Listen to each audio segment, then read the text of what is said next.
दोस्तों G7 summit में जब भारत और अमेरिका के बीच की बातचीत के दौरान पीएम मोदी और डोनाल्ड ट्रंप सामने आए तो वो मंजर देखने लायक था, क्योंकि करोड़ों भारतीयों के दिलों में कई सवाल थे और गुस्सा भी, और साथ ही अपने देश के प्रधानमंत्री को लेकर एक उम्मीद भी, क्योंकि हाल ही में अमेरिका ने एक के बाद एक हमें कई झटके दिए हैं।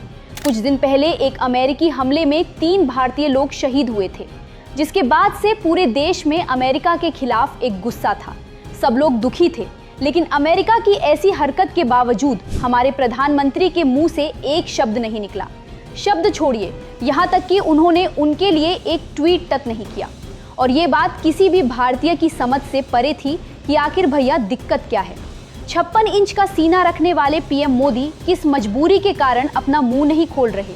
दूसरे देशों के लिए नहीं बोलते हैं, समझ आता है, लेकिन यहाँ तो अपने नागरिक मारे गए थे। तो ऐसे में फिर सारी उम्मीदें और सारी नजरें टिक गई G7 समिट को लेकर, क्योंकि वहाँ तो दोनों को आमने सामने आना ही था, लेकिन यहाँ भी दोनों खुशी खुशी मिलते दिखाई दिए।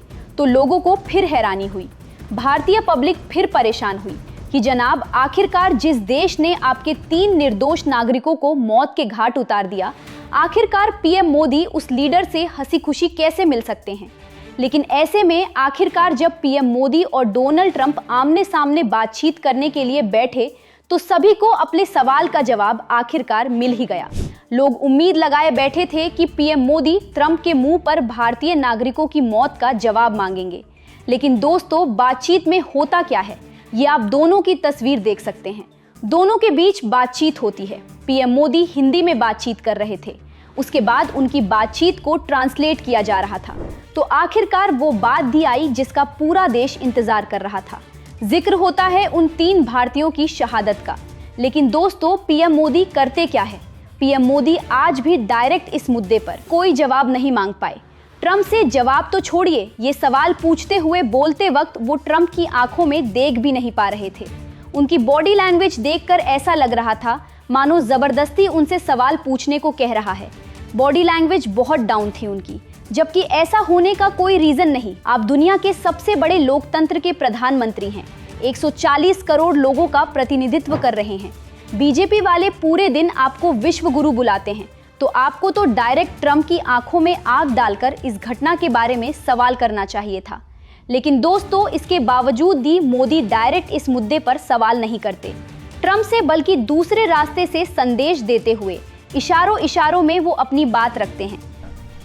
एक्सेलेंसी, आप जानते हैं कि मैरीटाइम ट्रेड की दुनिया में भारत के लाखों सीफेयर आज दुनिया के अलग अलग समुद्र में अपनी सेवाएं दे रहे हैं, विश्व की प्रगति में बहुत बड़ा योगदान दे रहे हैं। और मैं समझता हूं कि उनकी सुरक्षा भी उतना ही महत्वपूर्ण है। Mr. President, you are aware across the world, Indian seafarers in hundreds of thousands are working and performing their duties across global maritime trade routes, including the Strait of Hormuz, and their safety is of utmost importance to us. Excellency, समझौते के लिए शांति के प्रयासों में आपने भरपूर प्रयास किया है। मुझे पूरा विश्वास है कि समझौते में सीफेयर की सुरक्षा भी सुनिश्चित होगी और उसको प्राथमिकता मिलेगी। यानी कि पीएम मोदी ने मुद्दा तो उठाया, लेकिन वैसे नहीं जैसे कि देश चाहता था। हालांकि दोस्तों कम से कम ये चुप्पी से तो बेहतर ही था।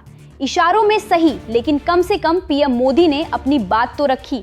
कम से कम देश के लोगों को ये पता चला कि मोदी जी को इस घटना की जानकारी है तो सही, वरना अब तक मोदी जी ऐसे बिहेव कर रहे थे मानो उन्हें कुछ पता ही ना हो। हालांकि पीएम मोदी के इस रवैये से कोई भी विपक्षी नेता और आम नागरिक कभी संतुष्ट नहीं होंगे, हो ही नहीं सकते, क्योंकि ये कोई छोटी बात नहीं है। 2 देशों की आपसी जंग के बीच हमारे लोगों का मर जाना कोई मजाक नहीं है। पहले भी ऐसे जब भी हुआ है तो भारत ने सख्त कार्रवाई की, चाहे देश कोई भी हो, अमेरिका हो या इटली हो। देश के सम्मान से कभी समझौता नहीं हुआ। सभी देशों को भारत ने हमेशा तगड़ा जवाब दिया था। लेकिन ये इतिहास में पहली बार है कि वो शक्ति नजर नहीं आ रही है, और जबकि आज तो हम विश्व गुरु हैं।